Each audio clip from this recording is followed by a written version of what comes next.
Greetings, everybody. This is Dr. Jahi Issa coming to you from Ouagadougou, Burkina Faso, the capital of the AES,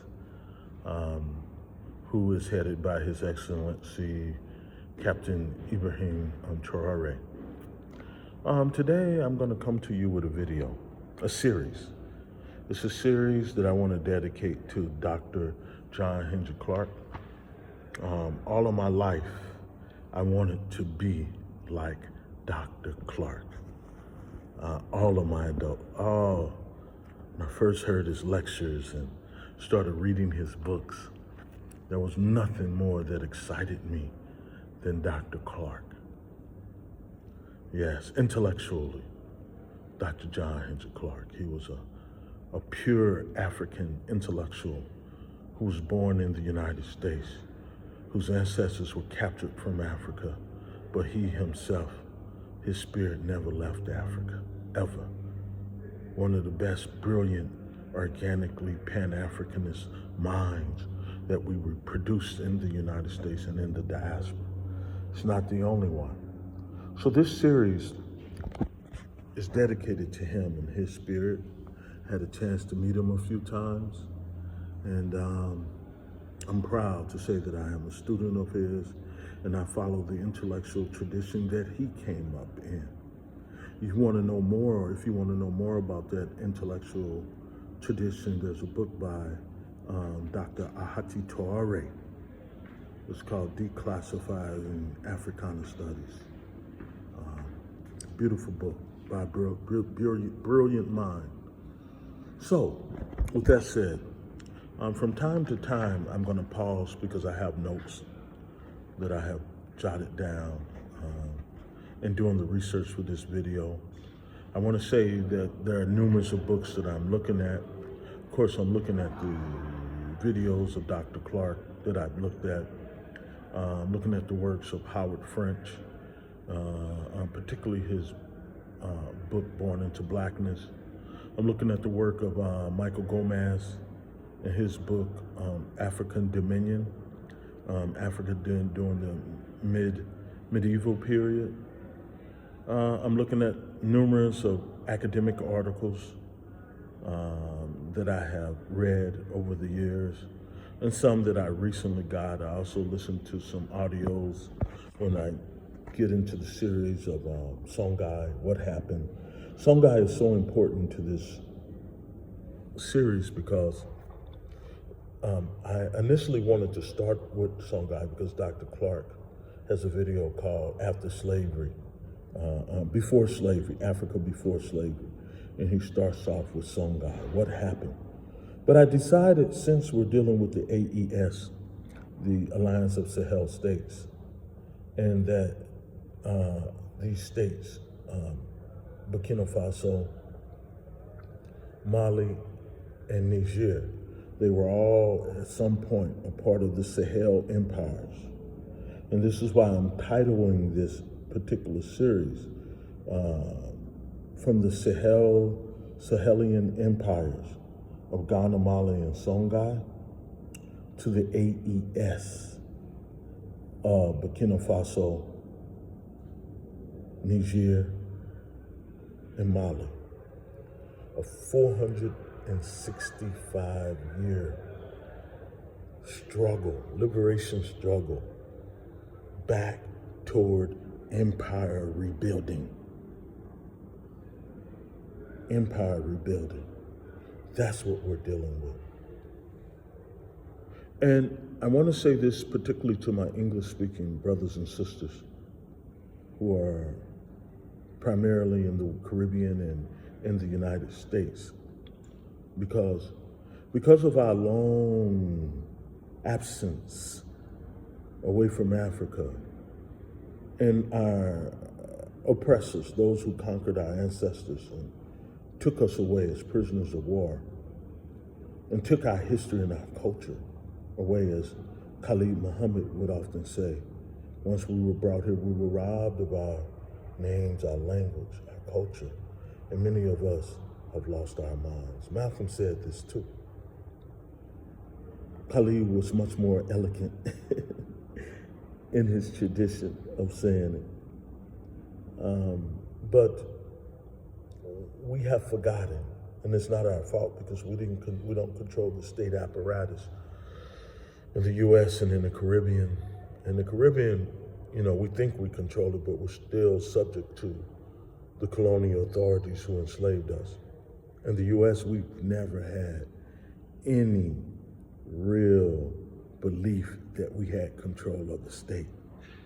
Although we sought on many occasions to try to establish states in the U.S. and to end the oppression of the European state called the United States of America, which brought millions of Africans into the United States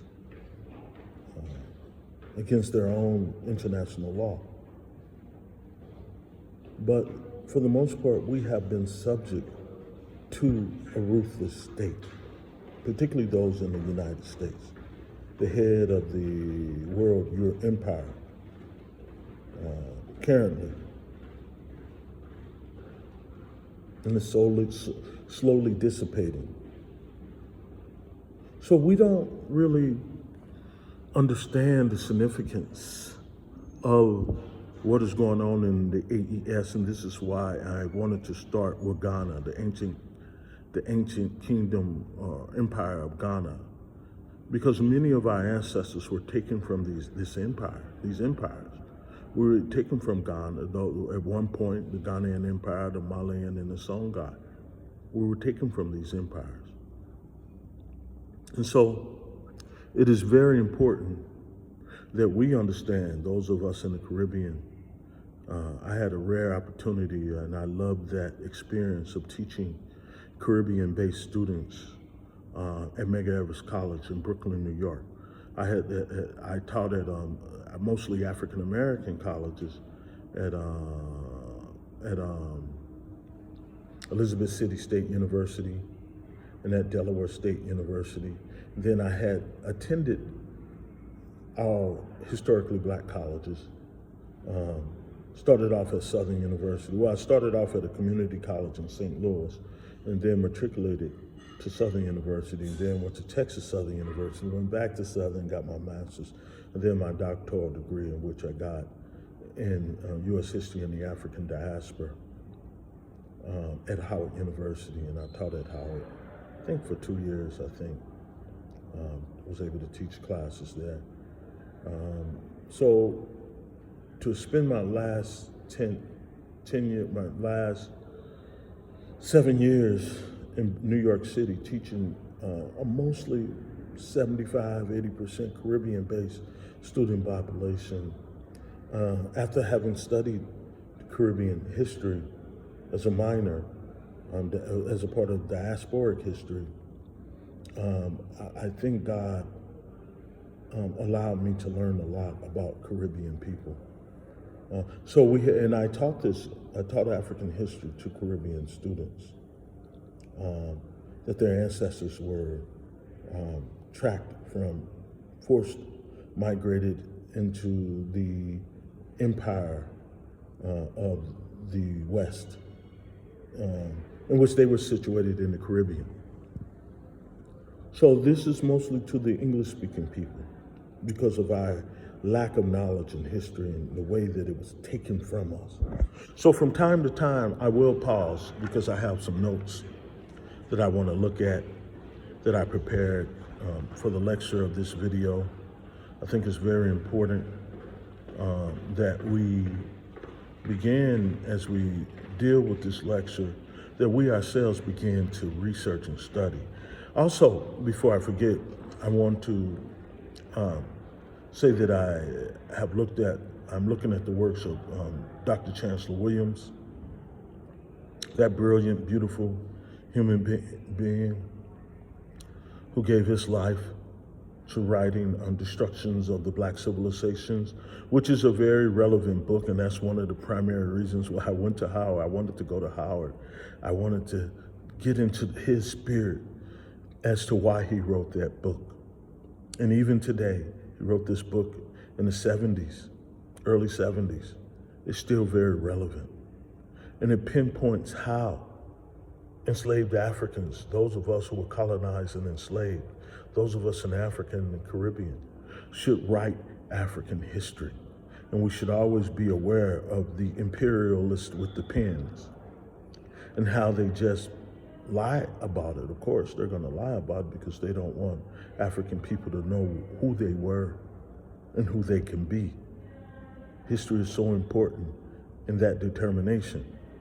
So I want to also summon the spirit of Dr. Chancellor Williams. And so we produce a lot of great scholars and intellectuals. So now that I begin with this series, I want to deal with the issue of democracy. Quite recently, President Ibrahim Traoré disbanded all of the political parties in Burkina Faso. Actually, he did this, started the process last year, and has finished the process a week ago.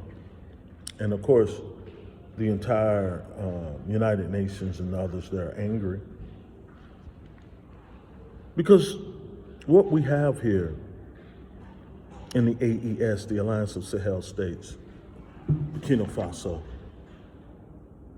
is a re-establishment of the ancient Sahelian Empires, as I've stated earlier. And what President Captain Traoré has done, and General Tani, and Lieutenant Colonel Goti of Mali, and General Tani of Niger, they have finally liberated their lands from European conquest. And this is why I say 465-year period. It's a long time. And we've been fighting in the West, in America, in the Caribbean, to try to bring ourselves back to some form of dignity and some form of humanity that slavery and colonialism took from us. And this is the beginning. And what these leaders in the Sahel did, they did it at the request of the people, of the youth. In Burkina Faso, almost 70% of the population is under 25. So this was a youth-led movement. It wasn't a coup d'etat. It was a movement to return the land and the resources and the political apparatus back to the people. And that is exactly what happened here in Burkina Faso and the AES. They're only moving based on the leadership, what the youth want, and that is democracy. Democracy only means majority rule. It doesn't mean that you have to have these elections that have been financed by those who formerly enslaved and colonialized us. It doesn't mean that. It doesn't mean that at all. What this means is that we are finally stepped into a spiritual portal that the universe has opened to us, and we are marching forward. And if you're not being attacked by your enemies,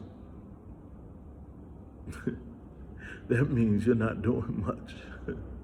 If your enemy is praising you every day about all the great things you're doing to the economy, that means that they're benefiting from you and making the people suffer. So we pray for our leaders here in the AES, because we know this is the highest form of Black excellence, that is to control a state. Something that those of us in the West don't know. We have been victims of the state. And if it's up to them, we will forever be victims of the state. Because their goal is to never allow us to rise again. And you can't be mad at them, but their time is up. And so this is why I'm bringing to you this lecture series. So, another issue I want to deal with is it's the issue of democracy. Democracy. Africa was always a democratic society, whether it had a monarchy or whether it had a council of state elders who governed, like the Igbo people. The Igbo people didn't have a monarchy. They had a council of state. There was organization. First forms of any government is the family, your family. My grandmother had 15 children. And if we were still in Africa, that bloodline from my grandmother will emerge as potentially a powerful state in 200 years. So this is the basis of democracy. It's the family. Because within the family, you have the apparatus of family elders who have lived a long life and who could properly advise people based on their life experience and their connection to the universe, their spiritual connection to the universe. This is also important and key in understanding the Sahelian Empires and what we need and how we need to move forward going in the future. Quite recently, I was on Burkina Faso national TV, and I made the statement. I don't know if they edited so much of my special talk out. I made the statement that Burkina Faso needs, and the AES, they need to develop a system that their ancestors had in Kemet, in ancient Egypt, in Meroitic Kush. These are all Nile Valley civilizations that they had in the Ghana, Malian, and Songhai Empire. And that was a system that was built off of the primordial spirits that govern this universe. Speaking of that, I want to start a book club. And the first 3 books we're going to start is one on African spirituality, which I'll give you that title later. Or you will find that in the video, beginning of the video. The second book we're going to tackle sometime next month, in March, is going to be a biography, an English written biography on Thomas Sankara. And this is very important for those who want to come to the Sahel. You have to know what you're coming into. And I often tell people, the AI created TikTok and YouTube videos doesn't really give justice. I'm here on the ground. I see what's going on. If you really want to know what's going on, you have to do some studying yourself, or talk to those of us who are on the ground and who are willing to tell you. When you start a revolution, it's not easy for the people, because the people have to be patient, because money and resources are going toward war in the northern part of the country, where terrorists, Western and Asian-backed terrorists, are being funded, and it's eating up a lot of resources that should be going toward national development. This is the road toward freedom. It's death. You have to fight. Nobody's going to give you freedom. But even with that, the leadership here in Burkina Faso is adding major infrastructure, major. And just recently, the World Bank and the IMF just paid a visit to President Traore, basically asking him to take these loans, and he said, no, we don't need it. If we can produce $15 to $30 billion using our own natural resources such as gold and other things, and we can feed ourselves, we have the same capacity that any group of people, that the Chinese have, that the Russians have, that the Americans have, in developing our own countries and infrastructure ourselves. People look at me and say, well, Dr. Issa, you were born in the U.S., but it's not my fault. My ancestors were ruthlessly taken from the Malian, from parts of Mali and the Central African Republic. Ruthlessly, against our will and against international law and American law. And we were forced to labor in the U.S. So it has always been my ancestors' goal for us to return back home. So I'm home. This is where I was taken from. And when I was taken, we were fighting. We didn't want to leave. And even when I returned, it's been a fight. Because the same colonial forces that took us away are still operating in the Sahel. And this is what the fight is against. But with God's will, our ancestors, the primordial spirits that examine and permeate this universe, we will win. We will win in our lifetime. We will see massive change. And we've learned, and we'll do it better than what our predecessors did it. We'll do it better than Ghana. We'll do it better than Mali, ancient Mali. We'll do it better than ancient Songhai. And yes, we're going to have setbacks. And there's going to be frustration. Yes. But the youth deserve a better world, the youth of Africa.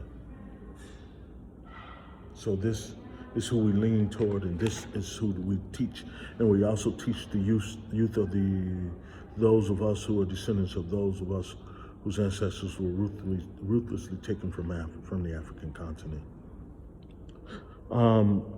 Also, there's another thing that is unique about African democracy, outside of the family, is that Africa developed without anybody's help. Remember, civilization started in Africa, started in Nile Valley, and spread all across the world. And that same civilization that gave birth to global civilization before our decline, just a 500-year decline, that's all, 500 years. When we were in power for tens of thousands of years, 500 years is nothing, but we have learned a lot. And we're still learning. I'm still learning.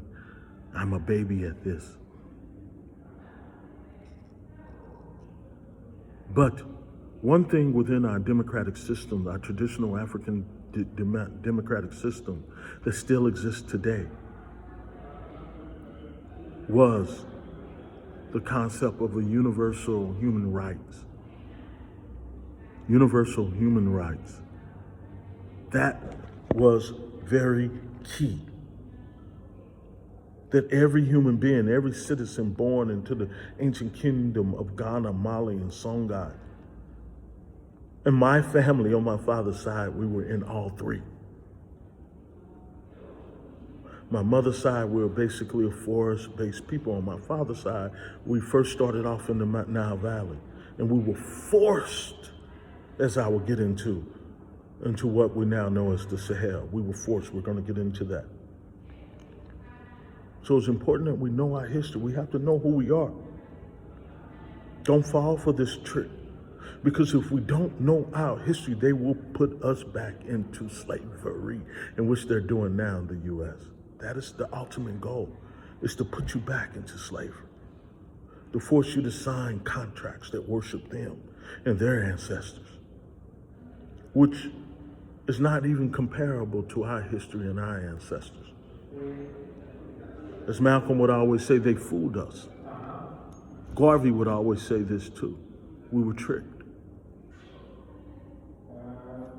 But it's a different day. It's a different day. So, within these traditional African democracy, you had universal rights. As I will explain in the second video next week. Universal rights. In Mali, they developed a constitution that had 44 bills. In America, there's just 26. That was older than the Magna Carta of Europe. It's called the Mandean Charter. And it was founded after Sundiata Keita was able to defeat. I'm in the lobby, y'all. You know how we black folk are. We like to talk loud.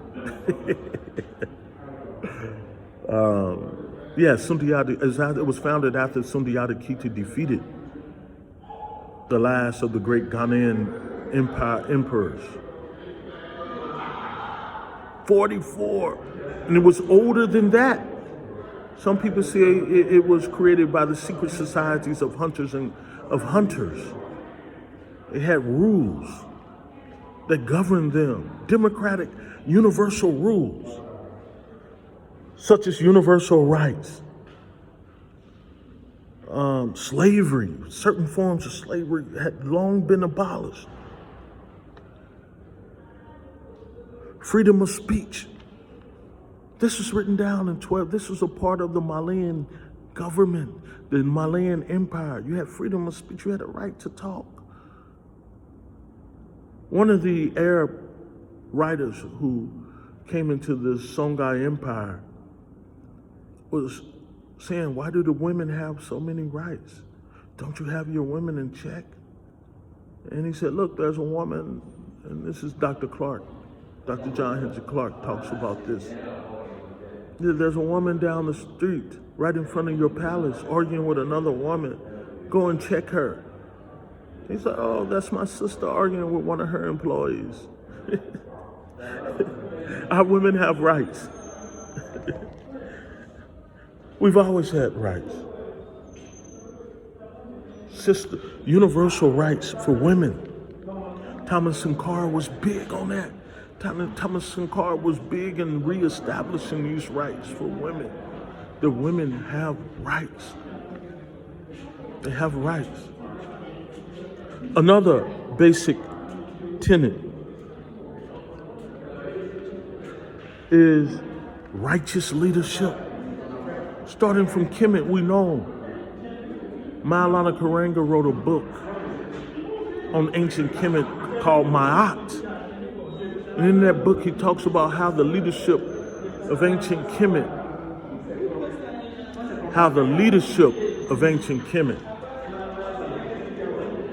was forced. They would have to stand before the deities and the ancestors and the primordial forces and the people and say that they have not stolen government money, that they have fed their ancestors, that they did not steal from the state, and so and so and so and so and so. They had to recite the 44 principles of Ma'at. They had to do this. And so, this is very important. They're ending the lunch period, so bear with me. All of this was part of democratic society. Like in the West, you have corrupt leaders, corruption after corruption, where the people often get nothing or they get pennies. But in ancient African societies, you had to stand before the spirits and the gods of Africa. You had to. And say that you were not corrupt. You had to do this in front of your people.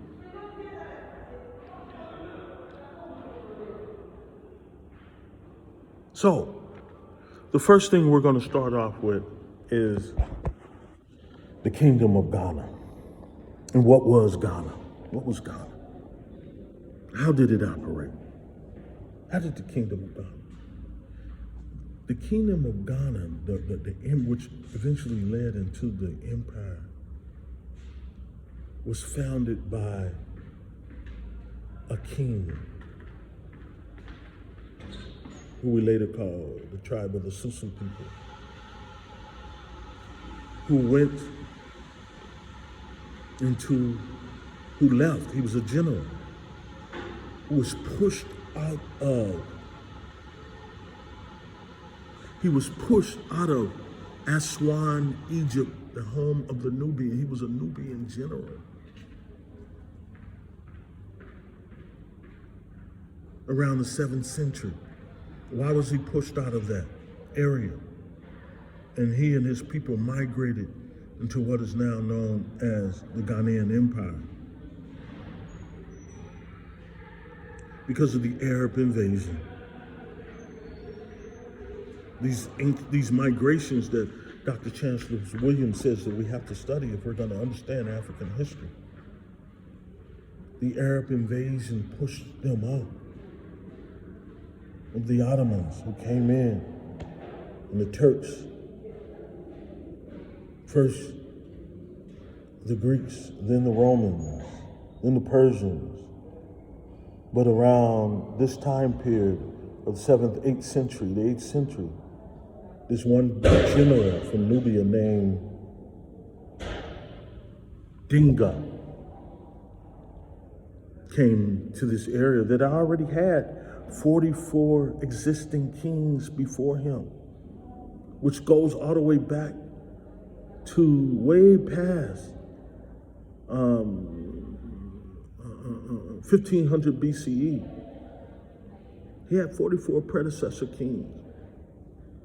But he came in, he made a deal, he had excellent leadership, military, he was a general. Made a deal with the spirits, the snake spirits, the python. He and his successors, his bloodline, and that is what established the empire of Ghana. But and we have records on this empire. We know what went on in that empire. One of the things of Dinga. Also, I want to talk about the fall of Merowitic Kush. But that's a whole nother story at a whole nother time. But we're just talking about the Sahelian people. The Sahelian people most of them were nothing more than Nile Valley people who were pushed out of power. Once Merowitic Kush fell, a lot of migrations.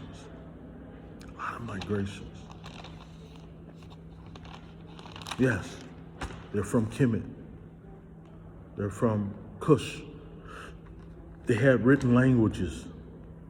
So don't believe these stories that African people did not have written languages. But when Dinga came in, the deal was that he had to fight to gain control of that empire. He had to fight the spirits, and he won. And they required of him, in order to have access to the gold and constant rain, they required a virgin female. Now, that doesn't mean that they sacrificed the blood of the female, although this was a part of African culture. It may still exist in certain parts of Africa. We know it exists in Americas.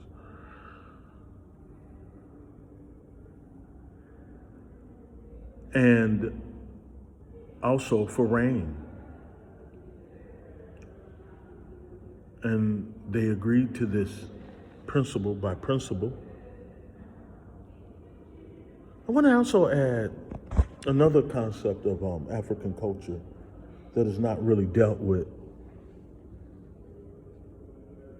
within the monarchies. And I'll give a really quick example. I'm not an expert in this, but from the secondary sources that I've read and the people that I've talked to in Ghana about the Ashanti, people think that the most powerful person in the Ashanti kingdom is the Asantehene, the king. But the Asantehene really acts more like a prime minister. It is the golden stool, which symbolizes the real power of the Ashanti nation. And the golden stool is a living spirit that embodies all the lineage and families of the empire. So that means that the empire is governed by the primordial forces and ancestral forces of that land. And this is what we saw in ancient Kemet. We saw this in ancient Ghana, Songhai, and Mali. We saw this. So Dinga comes in, he establishes this kingdom, which eventually, through the succession of his bloodline sons establish a great empire that the world still marvels at, and they set up schools. They had stone houses. They had a powerful military.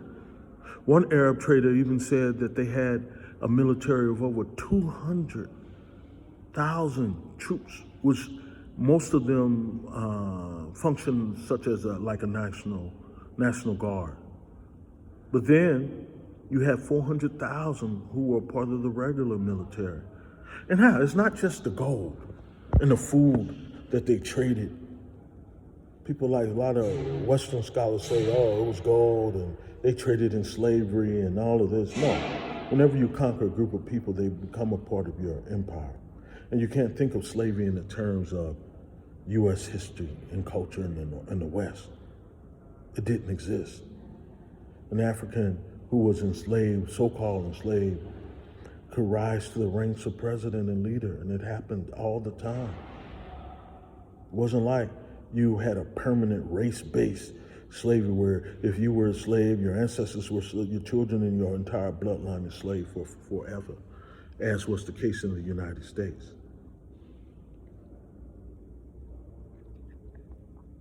So, we also have the Ghanaian Empire, 200,000 strong military. But iron, the use of iron changed it. Of course, there was rain and they're near the Niger River, so there's great food production. Food is so essential to any civilization. If you don't have food, you don't have a nation. That was the first thing that President Ibrahim Traore did. He said, we have to concentrate on our food production so that people won't go hungry. This is what Thomas Sankara did, and they had crop advances, bumper crops. Now you can trade food. You don't have to worry about eating. Next thing is infrastructural development, which is going on in Burkina Faso and the AES. But first, it's always food. Bonjour. First, it's always food production. But iron, the invention of iron and what iron did for the Ghanaian Empire and the other succession of empires of Mali and Songhai. Iron, to smelt iron. That's a very advanced technology that we had in the Ghanaian Empire. Now you can build stone masons. You have stone masons now. They are now excavating stones, old cities that were made of stone, houses made of stone. We're talking about from 800 to 1200 AD.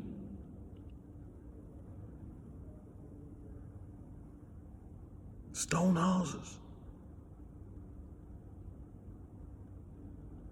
Advancement in military. Now, you don't just have to worry about bow and arrows. You have swords, high quality swords, where you can decimate your enemy.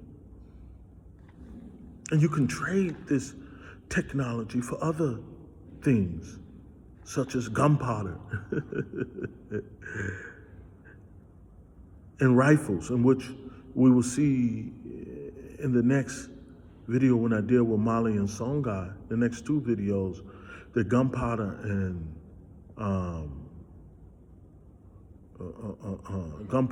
rifles was an African invention, but they felt, as I was reminded, as a friend told me, that the Africans felt it was just evil. How could you just kill somebody like that? So they didn't really use it. It was against their tradition. They were like, no, there are rules to the games of war. You just can't just kill somebody like that without giving them a chance to run away. We shoot this thing. It's like, no. So they universally said no. They universally said no to guns and rifles before the European got them. Before the European received them, we had it.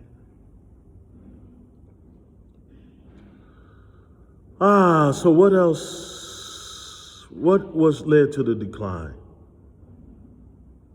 What led to the decline? Well, when you build an empire, you have to have alliances. And quite often, you don't treat some of the group people that you conquer right, and they're going to rebel. Overexpansion, horrible leadership, the dissipation of the traditional culture and the coming of Arab culture, Islam. It had an impact on the great empire.